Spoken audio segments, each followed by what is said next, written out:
Hello, it's Tuesday, March the 13th, 2012, and I'm Martin Smith with the Daily Outlook from UFX Markets.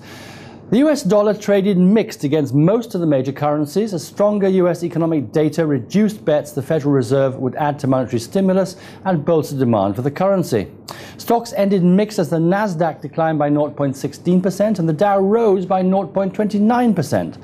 Crude oil fell by 0.50% for the first time in 4 days after Chinese economic data signaled slower growth by the world's second largest user of crude, closing at $106.60 a barrel. Gold dropped by 0.70% on concern that a slowdown in China may crimp demand for raw materials, to close at $1,700 an ounce.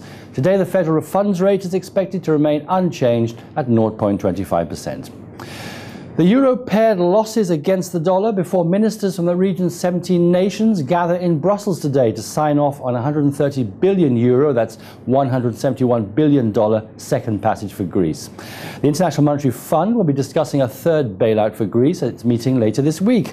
Overall, the euro-dollar traded with a low of 130.78 and a high of 131.71. The British pound posted its biggest weekly drop against the dollar since November as a report showed that US employers added more jobs than forecast last month, damping speculation that the Federal Reserve will add more stimulus.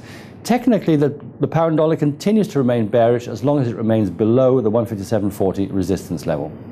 The dollar traded unchanged versus the yen after the pair failed to break out the 82.70 resistance earlier today. In addition, the BOJ monetary policy announcements today, where policymakers will be scrutinized for any indication of further easing. The Canadian dollar weakened versus its US counterpart on concern the global recovery is slowing after China reported its biggest trade deficit in more than 2 decades. The currency fell as commodities weakened, boosting the yen and the greenback on Haven appeal. The dollar CAD is on a downtrend, and a break below the 0.9910 support level could lead to a fall in the pair. Well, that's it from me. Be sure to visit us at UFX Markets for all your online trading needs.